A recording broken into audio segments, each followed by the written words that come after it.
Good evening. Tonight we go after a fantastic story.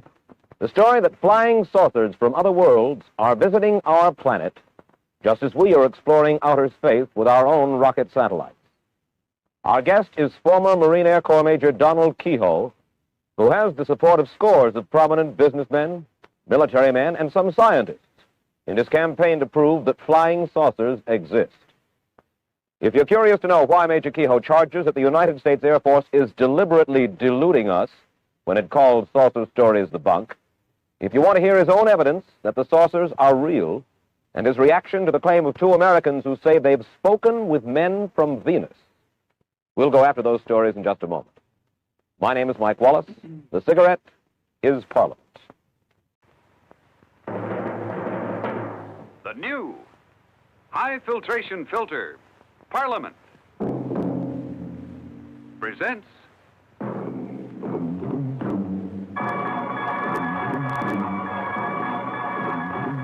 the Mike Wallace Interview. We'll meet Major Keyhoe in just a minute. How does your cigarette stack up against other brands? Well, if Parliament's your smoke, you're smoking the best, because now, Parliament with the recessed filter is best. That's the new hi-fi for high filtration Parliament. The proof?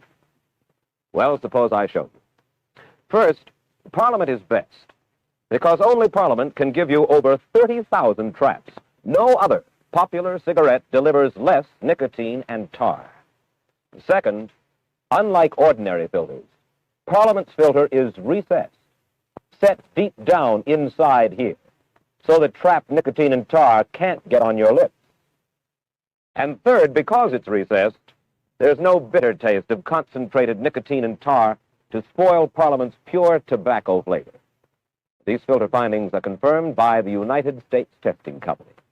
Over 30,000 traps, exclusive recessed filter, flavor pure protection. Yes, now smoke the best. High filtration Parliament, now at popular price. And now to our story. Major Donald Keyhoe is the director of the National Investigations Committee on Aerial Phenomena. As head of this private group interested in flying saucers, he's repeatedly attacked the United States Air Force and others for claiming that flying saucers are apparently flights of fancy and not flights by Martians or men from the moon. Independent surveys show that millions of Americans do share his belief in these celestial saucers. Major Keyhoe, first of all, let me ask you this. Most people in the United States, in spite of the fact that I say that millions do believe, I think you will agree that most people in the United States don't believe in flying saucers from outer space. They probably hold the view of columnist Bob Considine, who wrote that flying saucers are products of, for the most part, quote, pranksters, half-wits, cranks, publicity hounds, fanatics in general, and screwballs, end quote. How do you feel about Mr. Considine's charge? Well, I know where he got the story. He got it from Colonel Watson out at the Air Technical Intelligence Center in Dayton. In fact, the colonel went even a little farther, and he said behind every sighting was an idiot, a crackpot, a religious fanatic. That included a lot of high-ranking Air Force pilots, incidentally, and many airline captains, people who were qualified to see these things. But he's just following out an Air Force policy. Well, now, you're not suggesting that Bob Considine is in the pay of the Air Force. He's an independent newsman with a considerable reputation. I mean the colonel. No, I have every respect for Bob Considine. In spite of the fact that he suggests that pranksters, half-wits, and screwballs are responsible for the stories about flying saucers. Well, I wish I could show him any time a list of about 800 witnesses, some of the big names in aviation, including up to the rank of colonel in the Air Force. Mm-hmm. They're still flying, and they're still carrying passengers. They've never been grounded. They're still guiding airliners in, the radar men are, night after night in bad weather. If they're screwballs and incompetents, why are they still on the job? Major Keyhoe, where do you think flying saucers are coming from? I don't know. There is an indication that they could be using Mars as a base. I don't mean they originate there, but every time Mars has approached us in the last 10 years, there's been a noticeable increase in saucer sightings. Mm-hmm. And that's been mentioned officially. In fact, the Canadian official project, on the basis of that, set up an observation station in Canada. You say the Canadian official project. What do you mean by the official? There was an official project called Project Magnet. They set up an observatory at Shirley Bay to try to track these things. And what happened to the official project? You say there was a project. Yes, they ran for about a year, and they had one sighting on a gravimeter, which indicated that something, a very large object, had flown over there. But they finally decided they were spending a little too much money on it, I suppose. Well, certainly they wouldn't have thought that they were spending too much money on it if they believed that that kind of phenomena existed. A lot of people on the project are still working up there on their own time, and certain government officials have still kept the lid on their reports in Canada, just as they do down here. What is your theory? In other words, you suggest that they come from Mars or from other planets, from other solar systems possibly throughout the universe. Is that correct? Yes, and there are a lot of scientists who said the same thing. What is your theory as to the kind of people who fly these, or the kind of beings who fly these saucers? Well, that's speculation. Willie Lay said recently they'd be just like the man next door, the invaders from space, and his reasons may be good. But most of the top scientists have said that the odds are that beings from other worlds would not be like us. Some of them would be. Dr. Harlow Shapley, for instance, said that there probably were at least 100 million inhabited planets in the universe. And Menzel, who doesn't believe in saucers at all, says that he goes that high or even higher. And among those, they must be, by the law of averages, a certain number of planets that would be like the Earth. And if evolution started at the same time, why, you might have the same type of being. What do you think are the intentions of these people, for lack of a better name, of these people who are in these flying saucers? Well, there's been no evidence of any hostility. During the last 10 years, what we call the modern phase, there have been sightings before then. There have been some accidents, Air Force pilots chasing these things. Captain Mantell was killed chasing one in 48, and 2 pilots disappeared chasing one in 53 over Lake Superior. But I think those were just accidents. Just accidents. Why don't they try to communicate with us? What's your theory about that? Well, I'll follow some of the theories the Air Force people have said. They suggested to me back in 52 and 53, at which time we were cooperating. I had a lot of very good friends in the Air Force at that time. The policy was to give out the information. They were about to tell the people everything they had. And the theory was then that perhaps these beings were so much different from us that communication would be a very hard thing. They might not, for instance, have speech sounds like ours. That's one answer. Another thing, they might not be able to exist in our atmosphere. We're going to land on the moon. We'll have to wear spacesuits or else build air-conditioned buildings up there, air pressure. There could be lots of factors like that. Well, do you think they're down here when we do see them to look at us? I think that it's probably a long-range survey. A long-range survey. That's right. And yet no attempt, as far as we know in any case, of communication with us. There have been claims of communication, but most of those have been by individuals. The Air Force has not admitted that there's ever been one, and I don't know, our committee hasn't found any cases that we would accept as absolutely verified. All right, now, let's go at it from another point of view, if I may, the Air Force point of view. They agree, undoubtedly, objects have been seen in the sky. But the Air Force has said time and time again, and this is a quote from Richard Horner, Assistant Secretary of the Air Force for Research and Development. All but a small percentage of these reports of unidentified flying objects have been definitely attributed to natural phenomena that are neither mysterious nor dire, end quote. Weather balloons, mirages, ordinary sky phenomena like meteors, airplanes themselves. What about that? I'll answer that, but I'd like to make several points doing it. In 1947, the Air Technical Intelligence Center at Dayton, the top Air Force intelligence men and scientists under contract, sent a secret document to the commanding general of the Air Force saying that whatever these things were, they were real. In 1948, ATIC, the same group, sent a top-secret estimate to the commanding general, Hoyt Vandenberg, said these were interplanetary spaceships. In 1952, there was an intelligence analysis of the maneuvers of these things, as seen by radar, triangulation, radar photographs, and in 1953, the Central Intelligence Agency and the Air Force had a special panel of scientists meet at the Pentagon. to tell him what to do. And after they got through, this group said, "You don't have proof that these things exist, not scientific proof, but you have a very strong circumstantial case. We suggest you quadruple the investigation, set up special observation posts, and in the meantime, release everything you've got to the American people." Now, you've got 4 documents there that they've been sitting on all this time. Now, and they have been spending a lot of money investigating flying saucers. If they don't exist, why the money? Why did the intelligence teams rush out every time there's a sighting? Now then, you have mentioned 4 documents that you claim exist. We've heard in the past that you have claimed that these documents existed. We've seen your literature in which you talk about the existence of those documents. So we spoke with the Air Technical Intelligence Center at the Pentagon earlier this week, and this is what we were told officially by them. 3 of the 4 documents Major Keyhoe refers to simply do not exist. The 4th document does exist. You can have a copy of it, Mr. Wallace, and you can see that it doesn't say what Major Keyhoe claims it says. We have a copy of it, and I quote to you from the copy.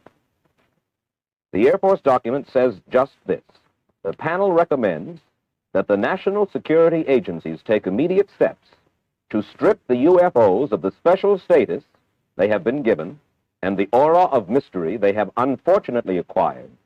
We suggest an integrated program designed to reassure the public of the total lack of evidence of inimical forces behind the phenomena." And again, as I point out, Secretary Horner says it simply ain't so. Now, why? The point really at issue here, it would seem, Major Keyhoe, is this. Why do you believe that the Air Force says that nothing is going on?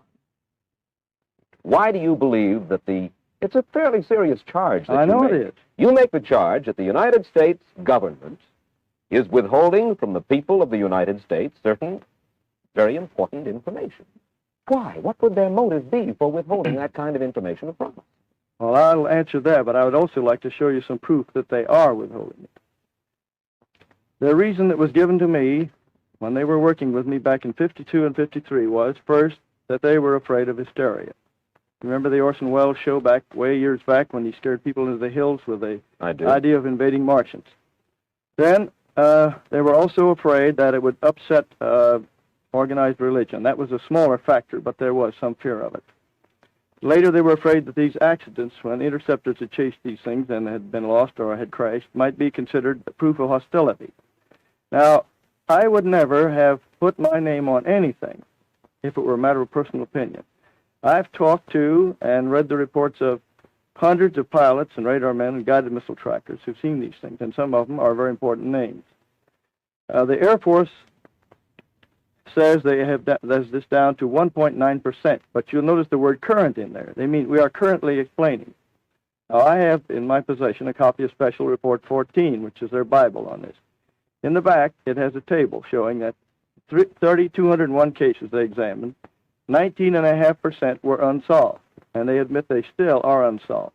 You add up what they've had since then, it makes over 12% of the reports, and those are mostly from the best possible sources. Well, now, wait just a second. I'll use your figures. The Department of Defense released an official bulletin on November 5th, 1957, saying that from June of 55 to June of 57, a 2-year period, just a fraction over 2% of all investigated unidentified flying objects had to be listed as unknown. 2%. So that's your 1.9. What was the period again? 55 to 57. The rest were determined to have been balloons, airplanes, hoaxes, and a category about 12% called insufficient information, which means that the report was so flimsy that there was simply nothing to check on. I must confess that they've certainly shown me no classified material, but they have opened their files quite willingly to us in our preparation for this program tonight. And they've given us very convincing evidence, Major Keyhoe, that it is largely, I shouldn't say largely, I'll say 99 and 44/100% a hoax. Now, you mentioned... A hoax? Well, when I say calling a hoax... a lot of good pilots hoaxsters. No, not hoaxers. I thank you for correcting me. Not just a hoax, but let's say misinformation or sightings of objects which seem to be one thing but are in fact another. I'm glad that you corrected me about hoax, because it was by no means that much a hoax.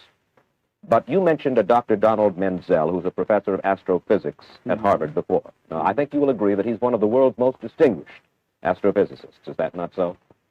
I think there are others who are equally capable, but do not agree with him. He is one of the world's most distinguished astrophysicists, though I think we can agree on that. In any case, he stresses, you see, that pilots are not expert observers, that they, as well as others, can see flying saucers when it's only, to quote him, the wrapper off somebody's lunch blowing around in the air, end quote. But again, let's come back to the point, the most important point, Major Keyhoe, and that is why will the Air Force, why will the United States government withhold information from United States citizens? For what reason? Because they're treating them like children, the way they did with the H-bomb at first, and the way they've been doing with other things. Now, I'm not attacking the United States Air Force. I'm attacking a small group in there that has been persistently keeping this from the public, just as they've kept other things. For a long time, you couldn't even mention the idea that we could be hit by missiles from submarines from the Gulf and from both coasts very easily. I knew that years and years ago and tried to get it out, and at the time was discouraged about it. Now, you mentioned this denial of these documents. Now, I'd like to tell you something that happened on the Armstrong Circle Theater. I had requested that those points be in the script, and I was discouraged from it at first by their writer. Then later, some of our Board of Governors insisted that we have those points included. So I said, either I don't go on or we have those in there. I said, all right. So the script was completely rewritten. Now, those were in the script as it was first rehearsed, but when the second rehearsal came along, and the Air Force saw the mimeograph sheet, the Air Force representative, according to the Armstrong writer, said they would immediately deny it on the air, even though it meant denouncing their own former project chief. Now, the source for this is Captain Edward Ruppelt, who was the head of Project Blue Book for 2 years, and at that time he was considered good enough that he briefed President Truman on these things. Mm-hmm. He was the top man. Rank didn't mean anything. It's your experience that counted. All right. He says these things existed. He put it in the book, which was cleared by Security and Review in the Air Force. On December 5th, 1955, that was cleared. It's in his book. He's never been hauled in and court-martialed.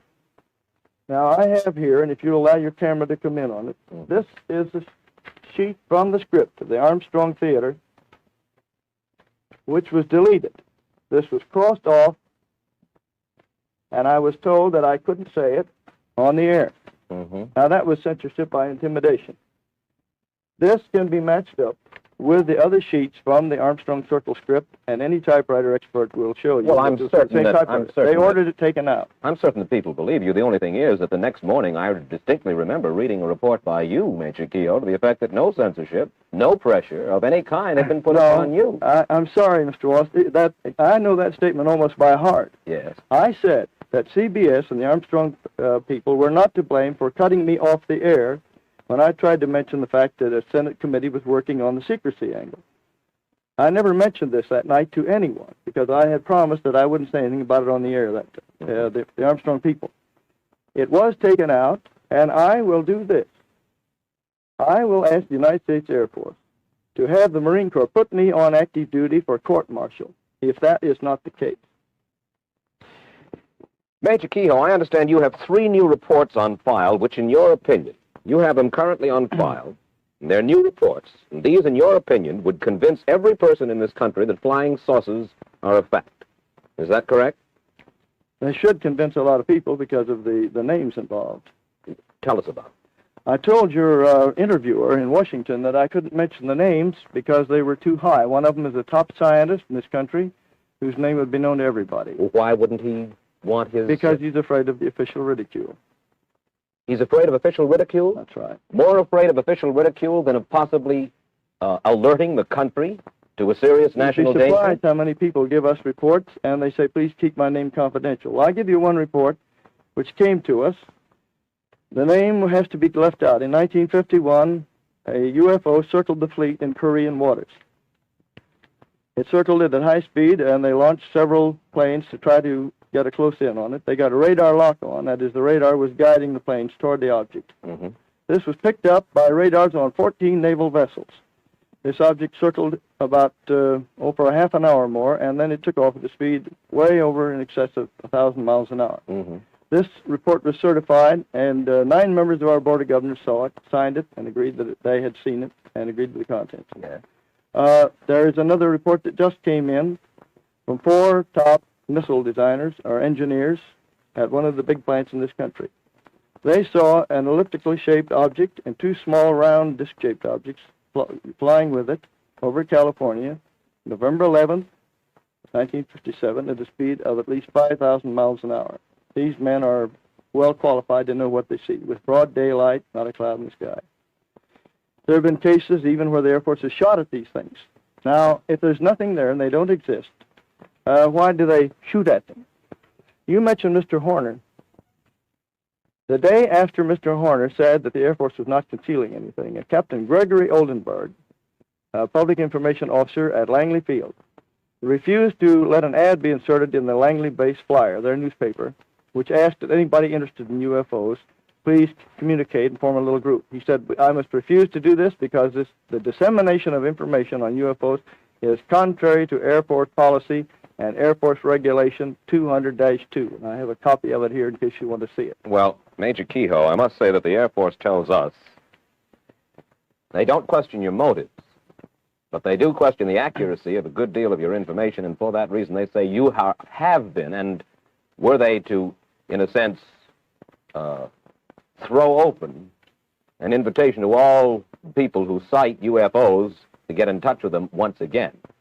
They'd get all kinds of cranks, hoaxers, and so forth, and you see, they run down every one of these sightings, and it has cost them a tremendous amount of money to no avail over the past few years. That's what they told you. That is what they told me. Now, sir, in a moment I'd like to ask you this.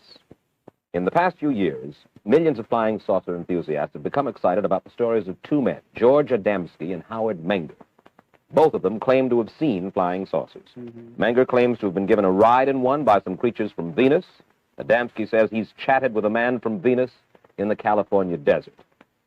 I'd like to get your reaction to those stories, and we'll get Major Keyhoe's reaction in just 60 seconds. The first filter cigarette in the world that meets the standards of the United States Testing Company. Parliament, with a new high-filtration filter. Here are the facts. And this is the cigarette. Parliament. Proved. In Parliament, over 30,000 traps. The most effective filtering material in a cigarette today. No other popular cigarette delivers less tar and nicotine. Proved in Parliament. The exclusive recessed filter holds trapped tar and nicotine away from your lips. There's no leakage from filter to mouth. Proved in Parliament. The most complete filtering action in cigarette history. And the flavor story is simple. More expensive tobaccos bring you the friendly satisfaction that cigarettes were invented for. All filtering findings you have seen and heard are certified true by the world's leading independent research laboratories. Parliament, now for the first time at popular price. Why don't you try Parliament yourself? All right, Major, about George Adamski and Howard Menger, both men claim to have talked with men from Venus. Menger claims that he's even taken a ride on a flying saucer. Do you believe them? No. You think they are hoaxers? We do not accept any reports of these so-called contactees without more evidence. We've asked them to submit their claims and take a lie detector test. We don't throw them out. We simply say we'll give you a fair chance. I think that's the least important part of the picture. The most important part is the weight of evidence from hundreds of competent people. I'd like to name a few. Captain Richard Case, American Airlines. Captain C.S. Childs, Eastern Airlines. Captain T. Kravitz, TWA. Robert Dickus, TWA. Colonel Donald J. Blakesley, U.S. Air Force, a wing commander. Mm-hmm. I could go down the list of people who know what they're doing, and they're still on duty, they're still flying. Major Keyhoe, what would you like to see done about flying saucers that is not currently being done? What steps would you like to see taken? I think the American people should write to their congressman and insist that open hearings be held by the Senate Committee on the Permanent Committee on Government Operations, which has been looking into this for 6 months. An Air Force spokesman told us this last week. He said members of the Senate subcommittee have talked with us already, and they have shown no interest in conducting any hearings on this issue. I talked with the chief investigator within the last 2 weeks. I gave him a lot of information, and I gave him data on one case where an airliner was sent to chase one of these things, and the passengers kept in ignorance of it at that time. That involves 2 government agencies beside the Air Force, which has refused to release the report. Mm-hmm. And I'll say this: if the committee were to get Ruppelt, Major Fournet, several colonels around that time, Major General Garland, who was on the project, it would be a big revelation, because the Air Force is simply treating the American people like children. They don't trust them with the facts.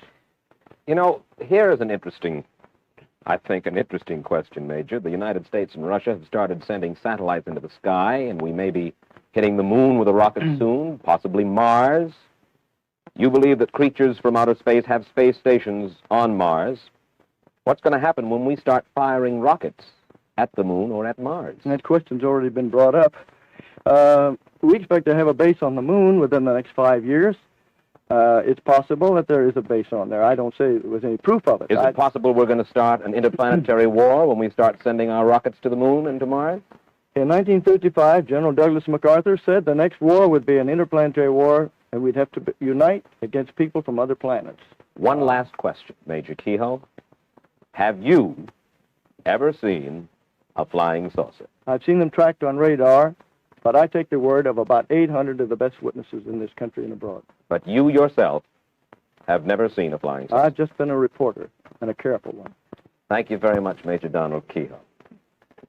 As you've just heard, the flying saucer controversy is deadlocked in contradictory statements and interpretation of facts.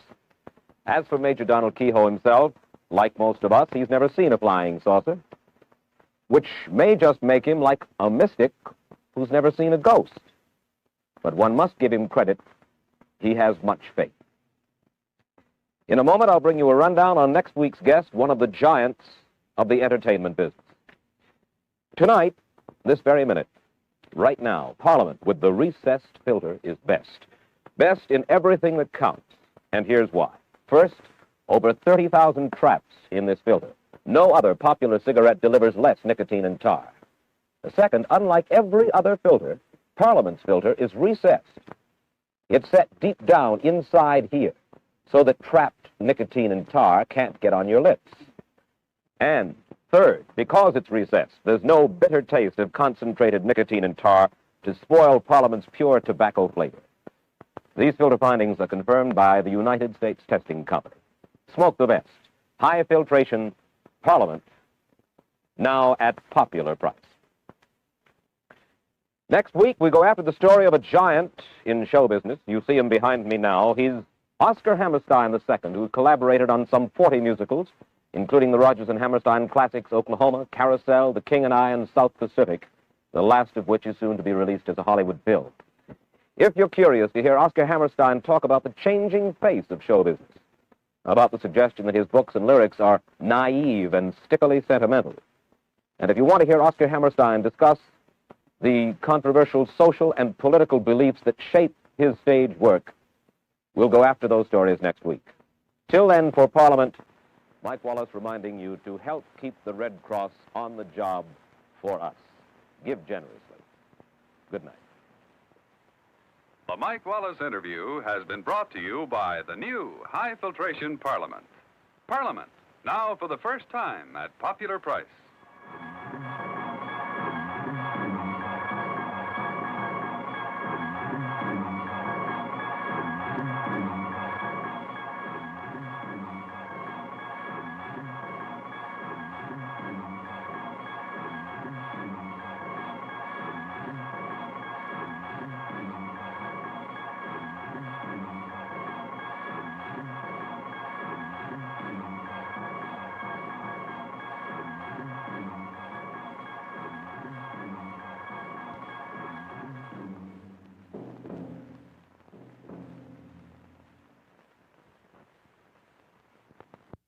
Sid Caesar as the German professor discusses childcare with Imogene Coca tomorrow night. Don't miss the fun on ABC Television Network.